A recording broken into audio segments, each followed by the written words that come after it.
चला बाहेर पडा, मतदान हा तुमच्या हातात डॉक्टर बाबासाहेब आंबेडकरांनी दिलेलं शस्त्र आहे.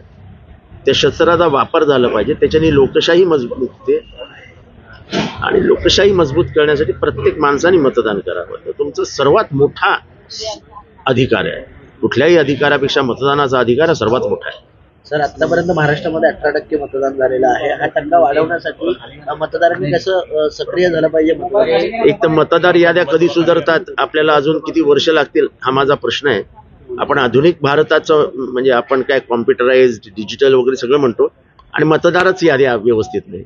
मतदार मिळत नाहीत, मतदार नावं उलटी सुलटी झालेली असतात. इलेक्शन कमिशनला का म्हणजे का म्हणून ते सुधारत नाही मला काय कळत. एकीकडे प्रचार संपलेला आहे, पण या प्रचार दरम्यान अनिल देशमुखांवरती हल्ला असेल, उद्धव तावडेंच्या कालचं प्रकरण असेल, एकंदरीतच सत्तेचा भयंकर माज आलाय, भयंकर माज.